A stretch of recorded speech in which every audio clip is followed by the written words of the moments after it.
I'll speak to you after that. All right. How's everybody doing, first of all? All right, cool, cool, cool. My name is Brandon Farrow. I'm a welder. I'm an entrepreneur, and I also dabble a little bit in the real estate game. But I'm from a similar background like everybody else around here. I'm from a small town. I'm from Hyde County, Swan Quarter actually, Fairfield. I guess everybody knows about Manor Mesquite. We the rivals, Columbia. I feel kind of a certain way sitting here right now, standing here right now with you guys. But I got an interesting background. First of all, how many people in here know what they want to do when they leave school, high school? You said you want to be a registered nurse. I remember you. How about you? I want to be a broadcaster. A broadcaster? Like sports, right? Yeah. Cool. Anybody else? You? Cosmetologist. Anybody else? Lawyer. Great things. All of these are great things. What are some things that might be in place that might hinder you or stop you from getting to where you want to be at? Speak up. Yeah, I don't know about stop me, but maybe slow me down a little bit. It's probably like things that around with things, Right. cars, Right. and then how I'm gonna like do jobs and school. Right. But I ain't worried about it. I'm gonna get through it anyway. Right. Great That's attitude. Stuff that can I love your stop attitude. it and slow it down. I got a message for you. I love your attitude. Thank you. The number one, my opinion, the number one reason that stops people from doing what they want to do is circumstances. From where they start from, their circumstances are the number one thing that'll hinder them from getting to where they want to be and accomplishing all the goals they want to accomplish. I'm gonna tell you guys a story. From the time I could remember, even remember anything, till I was grown, my parents did crack cocaine. My whole entire life. That's all I seen was just drugs here, there, drugs everywhere. Every Friday, it was payday and a packed house, nothing but drug addicts and drug dealers. Every day. To the point where I would go stay with my aunts. And when I go stay with my aunts in Fairfield, I would see rapists. They were rapists. I'm going to say it just like that. They would prey on little kids, rape them, whatever. I seen it all. You can imagine I've seen it all. Those are my circumstances. That's what I seen growing up. And I would go to school every day with a smile on my face like nothing was going on wrong. And everybody else around me had smiles on their face like nothing else was going on wrong. But little did I know, when I got older, just by having conversation with certain people, everybody had something going on wrong. Everybody had a circumstance that was hindering them from getting to where they wanted to be at. So I say that to say this. My last week of high school, I remember we had a senior picnic. And we was outside, and everybody was saying what they was going to do, what they was going to do when they finished school. Oh, I'm going to college. I'm going to the military. And I sat there for a second. I said, well, dang, what am I going to do? I had no clue what I was going to do when I left high school.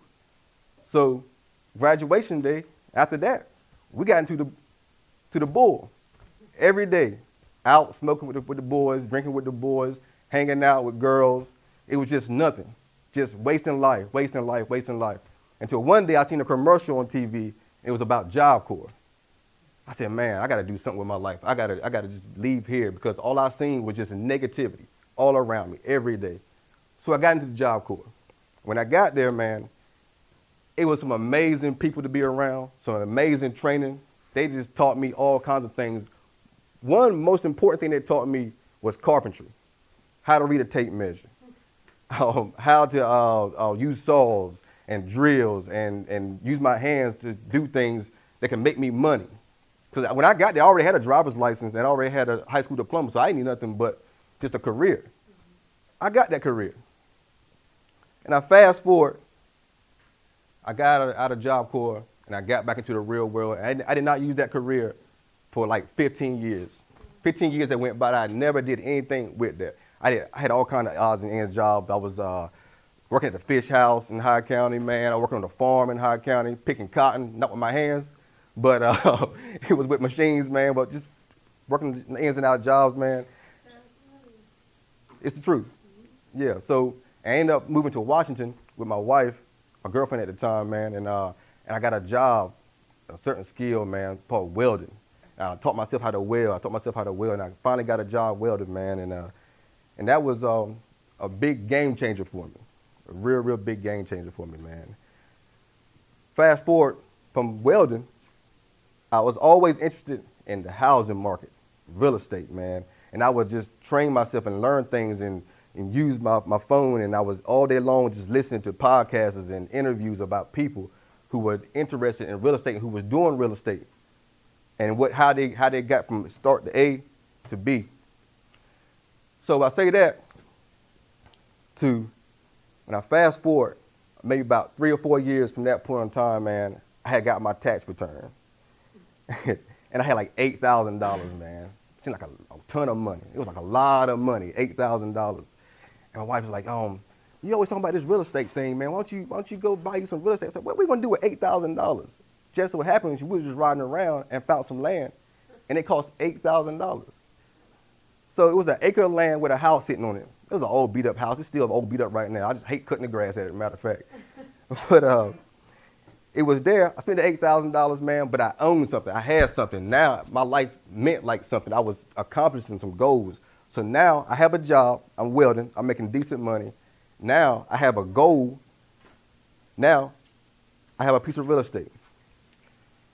Fast forward a little bit from that point, I was into motorcycles. Riding motorcycles, man, that was my passion. My brother will tell you, man, that was my passion. I try to get him to ride. He ain't never want to ride them, man. But I had a passion of riding bikes, man. And I was just cruising along one day, and out of nowhere, car hit me.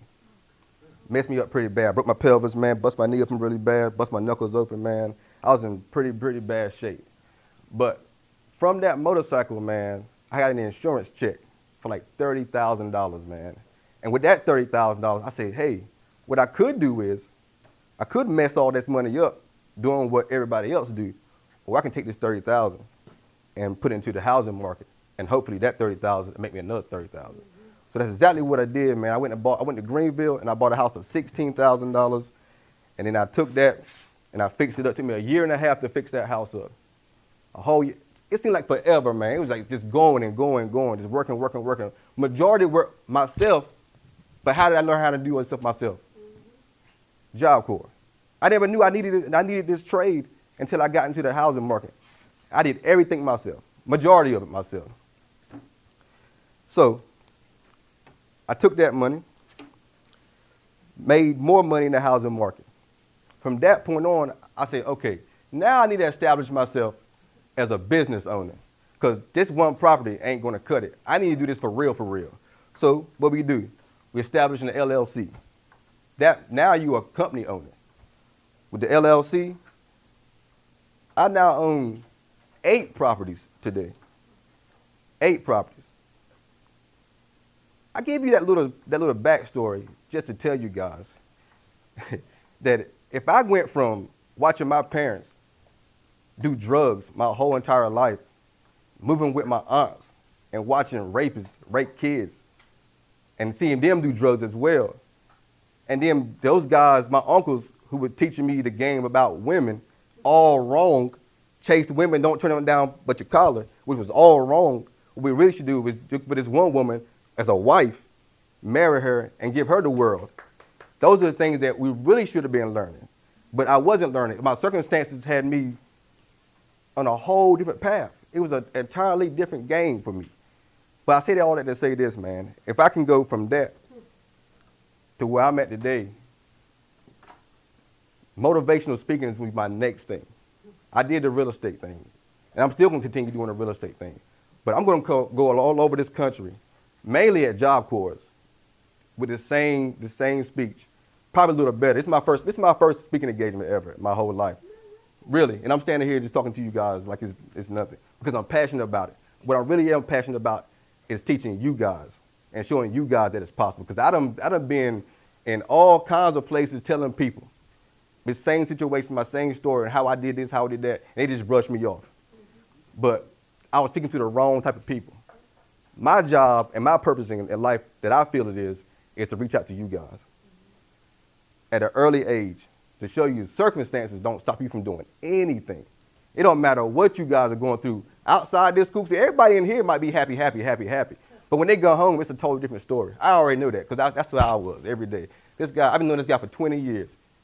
And he knew a little bit of my life story, but when I really broke it down to him, he was surprised.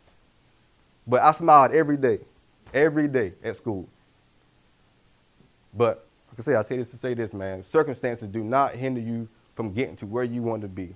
If you want to be a registered nurse, it don't matter who's outside this building telling you, your mama wasn't nothing. How you gonna be a registered nurse? Your daddy wasn't nothing. How you gonna be a registered nurse? Long as you know that you can be a registered nurse, it's possible. I'm telling you, man, your mind is so powerful. Whatever they say, the teachers tell us all the time when we was kids, whatever you put your mind to, you can do it, you can do it. Man, we brush that stuff off, man. Man, what are you talking about? But it's so true. Whatever you think of, it is so possible. Whatever it is, it don't matter what you want to do in life. Whatever you think of in your mind, it's so possible. Anybody know what this is right here? Okay. A business phone. I'm looking for another word. Anybody know what this is? It's another word for it. Come on. Oh my God. I don't know, I'm just guessing. Moneymaker. I like that. They would consider this a smartphone. Yeah.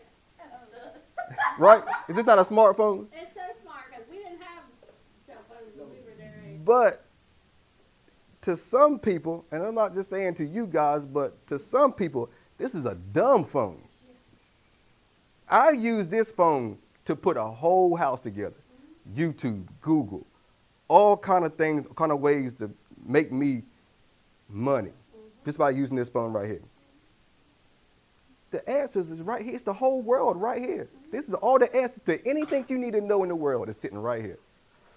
All you got to do is just use it for what you need to use it for. Now, I know y'all kids, y'all TikToking and, you know, everybody doing the dances and they making memes and reels or whatever. But, man, you can use this thing right here, man, to really, really, really elevate your life. I guarantee it. It's all it took for me to do this right here. Boop, boop, boop, boop. Oh, that's how you do this. And go do it. I just did everything. And created 2 real estate investment companies just by using this right here. And partnerships and being around the right circles, the right people. That's what it took for me to do it.